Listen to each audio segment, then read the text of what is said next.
Allahumma barik li ummati fi bukuriha.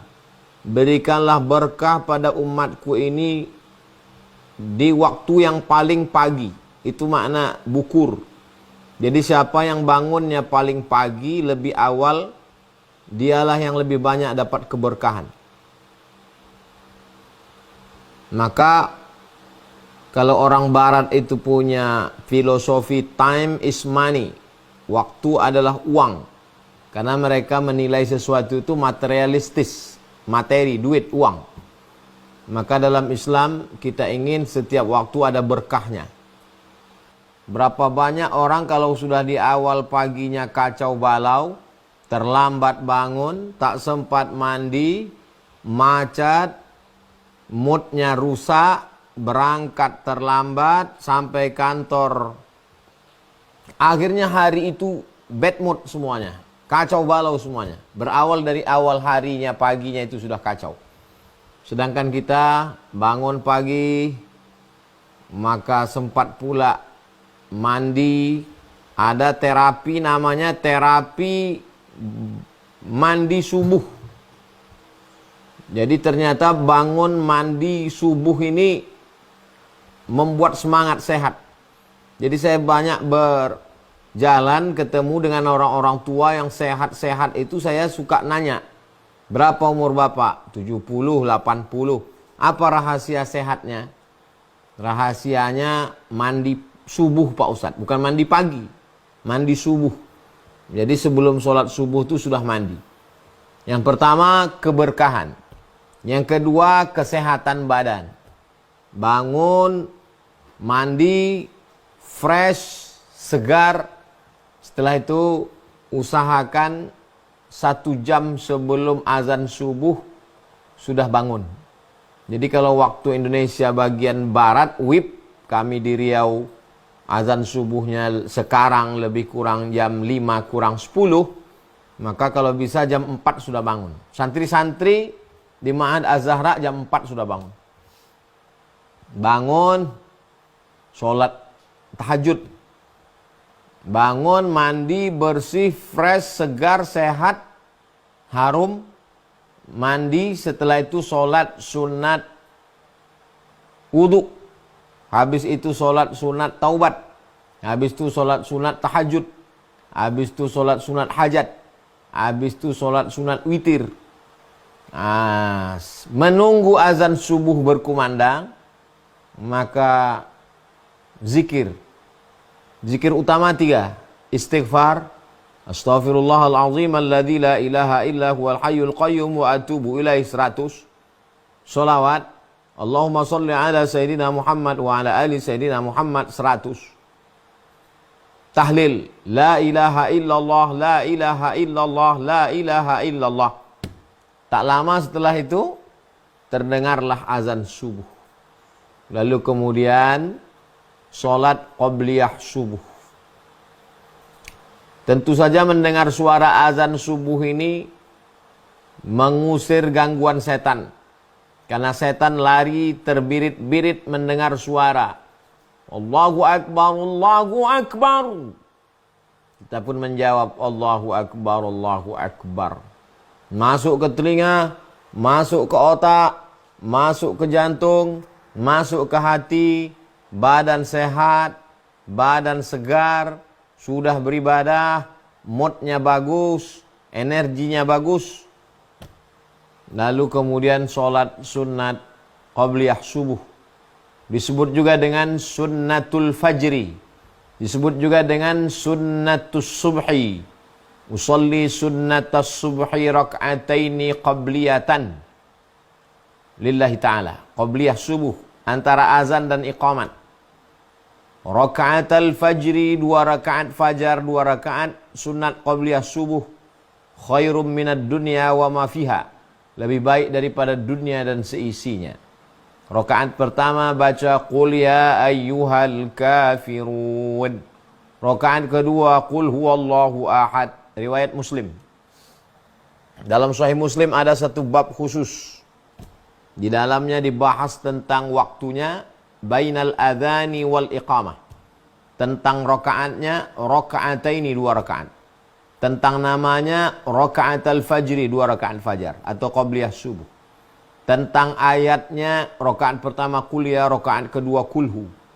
Tentang keutamaannya, khairum minad dunya wa ma fiha, lebih baik daripada dunia dan seisinya.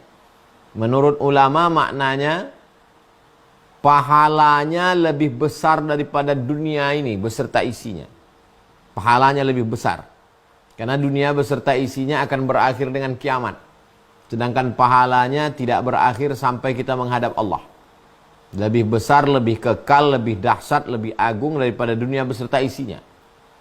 Sedangkan filosofi maknanya, orang yang qabliyah subuh, dia sudah bangun lebih awal, dia mendapatkan rezeki, badannya sehat, badannya segar, tidak bermalas-malasan. Jadi ada filosofi orang zaman dulu, jangan sampai rezeki dipatok ayam. Artinya apa? Ayam lebih dulu bangun daripada dia. Sudah dipatok ayam, rezekinya diterkam kucing, dimakan harimau, baru dia bangun. Kita usahakan sebelum ayam berkokok sudah bangun. Sebelum ayam mencotok rezeki kita, sudah merebutnya duluan. Sebab keberkahan itu dilemparkan seperti padi beras yang dilemparkan. Maka mana yang paling kuat cotoknya, ayam paruhnya, dialah yang paling banyak mendapat. Berebut-rebutlah kita dengan ayam, berebut-rebutlah kita dengan angsa, dengan itik. Sebelum mereka bangun terjaga, kita duluan. Maka kita sudah mendapatkan keberkahannya.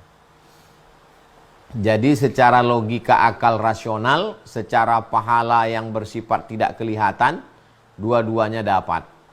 Setelah itu kita pun sholat subuh berjamaah ke masjid, ke surau, ke langgar, ke musola, ketemu dengan orang, bertatap muka, berdialog. Si Anu tidak datang, kenapa dia? Sakit dia keluar kota, oh anaknya meninggal, oh istrinya meninggal, oh ada kepedulian. Jangan sampai tidak jumpa, tidak ketemu, tiba-tiba mati karena kamarnya sudah berbau bangkai. Berapa banyak orang di kota tak pernah jumpa, tak ketemu, tiba-tiba sudah hilang saja. Nah, maka dalam Islam ini hablum minallahnya ada, hablum minannasnya ada, kesehatan badannya ada, kesehatan mentalnya juga ada. Yang bangun subuh itu, hablum minallahnya ada, hablum minannasnya dapat, sehat badannya ada, sehat mentalnya juga ada. Lalu kemudian setelah sholat subuh berzikir, zikir-zikir yang diajarkan oleh Nabi SAW. Syukur-syukur bisa di masjid sampai terbit matahari. Sholat sunat isyraq 2 rakaat. Dalam biografi Ibnu Taimiyah, kata muridnya, Ibnu Taimiyah itu habis sholat subuh membaca surat Al-Fatihah. Matanya mendongak ke atas.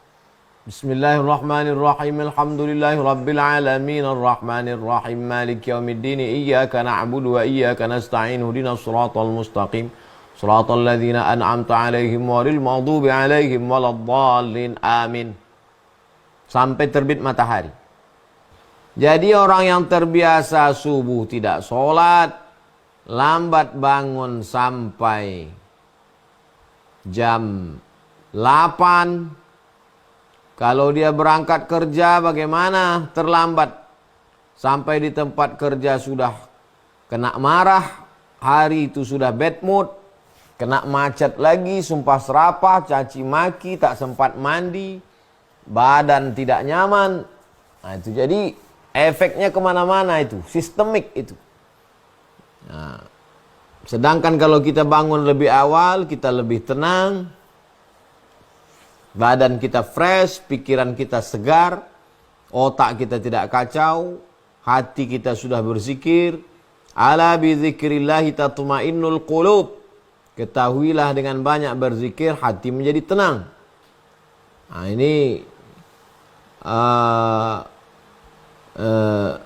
beginilah terapi yang diajarkan agama Islam. Agama Islam ini tidak hanya berpikir tentang mati, tentang hari kiamat, tapi juga berpikir bagaimana kita menjalani kehidupan kita ini. Oh, rupanya hidup kita ini selama ini salah. Malam habis begadang sampai jam 2, jam 3. Habis itu tidur, bangun jam 8, jam 9. Pikiran suntuk, kacau, galau. Menghilangkannya dihabiskan dengan film, dengan narkoba, dengan waktu habis untuk medsos. Tak bermanfaat sama sekali. Pikiran kacau, badan rusak, penyakit, kurang tidur, dan lain sebagainya. Ini berefek kemana-mana.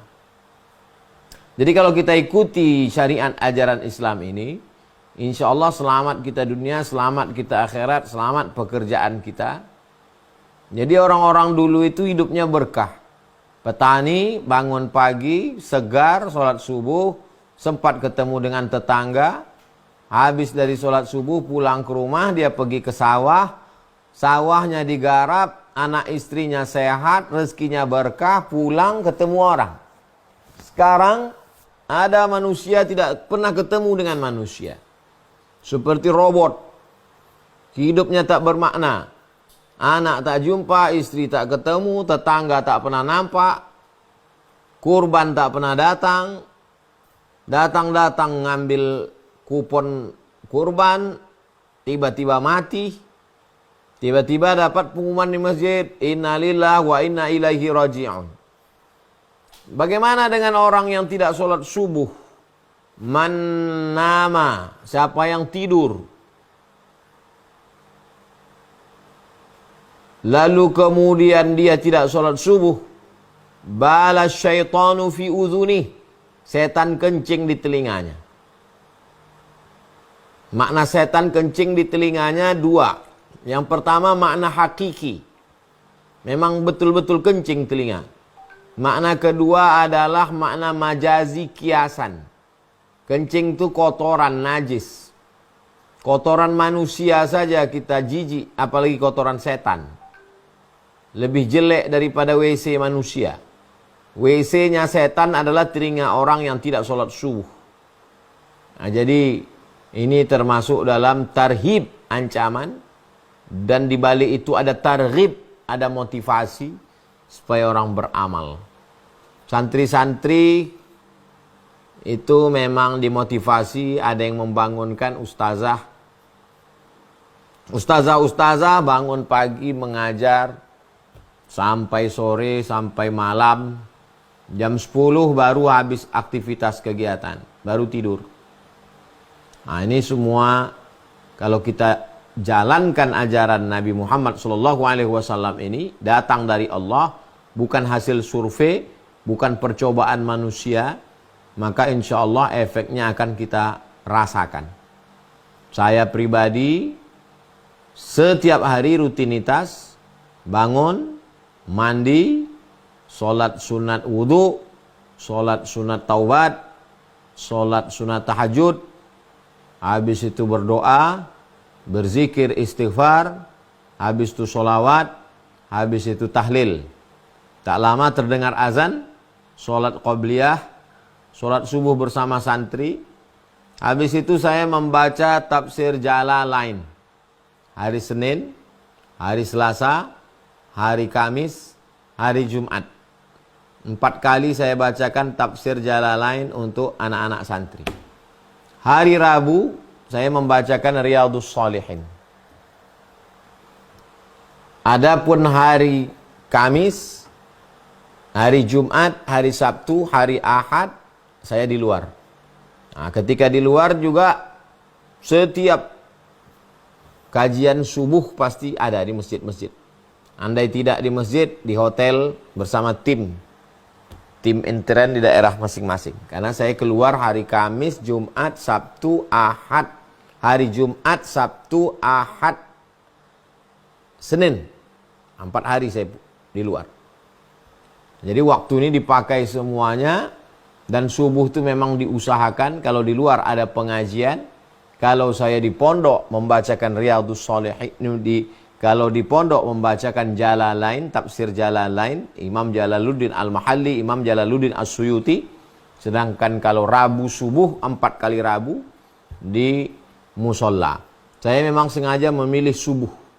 Kenapa? Karena subuh itu otak fresh. Memori belum banyak terpakai. Pikiran lagi. Dan dulu pun waktu masih kuliah, saya kalau menghafal subuh. Kalau siang panas kepala saya. Kalau malam terasa otak ini udah penuh, tak bisa menangkap lagi. Jadi menghafal-ngapal enaknya memang subuh.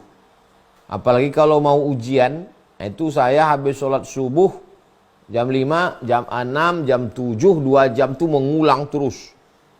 Nah, nanti masuk ke kelas jam 8, itu udah fresh hafalan-hafalan. Memang kebiasaan dari dulu. Dari sejak kuliah sampailah sekarang. Orang tua saya memang dari dulu sampai meninggalnya memang terbiasa subuh, sebelum subuh. Bahkan ketika meninggal almarhumah ibu saya pun bangun dia malam.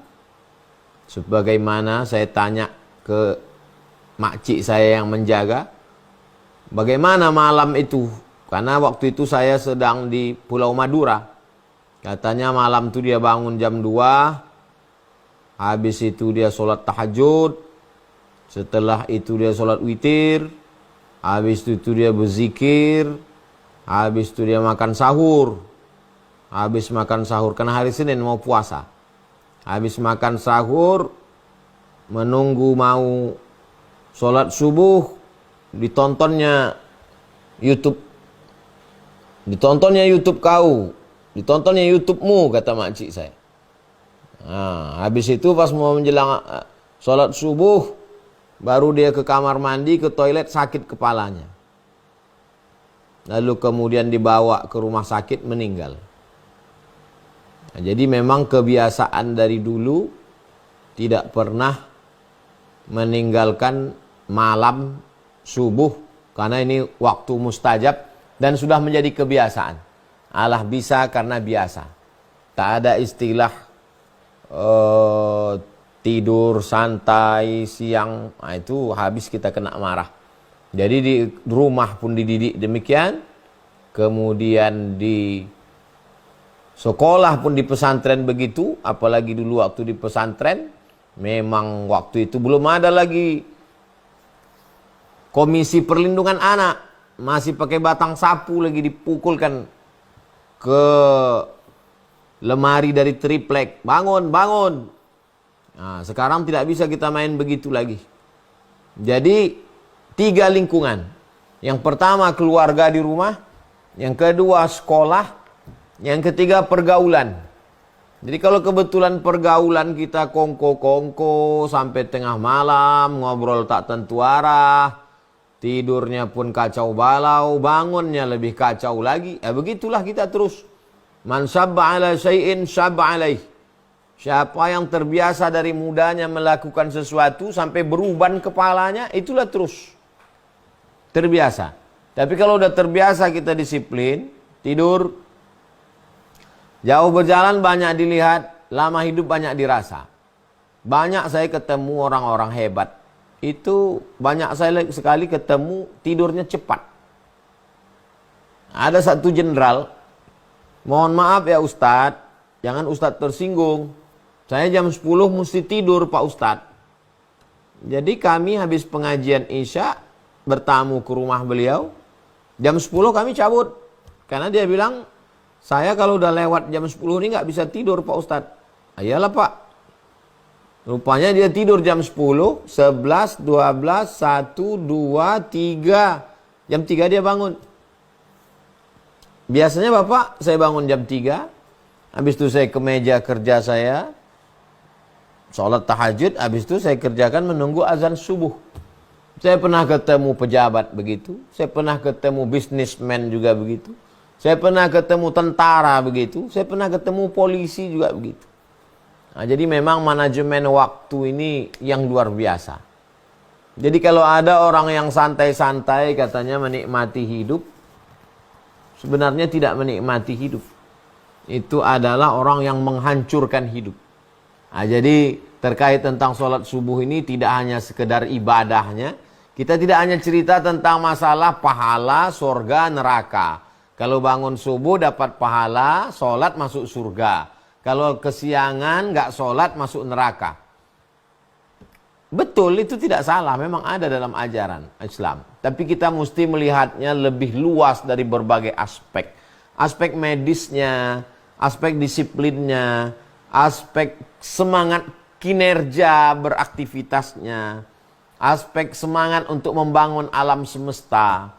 Bisa bayangkan kalau ada pegawai, dari mulai security, pegawai dinas, kantor, perusahaan, BUMN, terlambat datang, terlambat masuk kerja, etos kerjanya turun, semangatnya nggak ada, di tempat ruangan ngantuk. Apa yang terjadi? Tapi kalau bangun lebih awal, badannya sehat, semangatnya luar biasa, maka insya Allah negeri kita menjadi negeri yang baldatun thayyibatun wa rabbun ghafur. Kesehatannya, bangunlah jiwanya. Jiwanya udah bangun duluan, bangunlah badannya, dan badannya juga dibangun, dijaga. Fisiknya, mentalnya, materialnya, dan spiritualnya. Dua-duanya seimbang. Bangunlah jiwanya, bangunlah badannya. Bangunlah fisiknya, bangunlah mentalnya. Bangunlah materialnya, bangunlah spiritualnya. Jadi dua-duanya dapat. Jadi bagi yang belum melakukan, coba malam ini langsung. Bagi yang sudah melakukan, makin istiqomah, makin semangat, laksanakan terus, lihat perubahannya.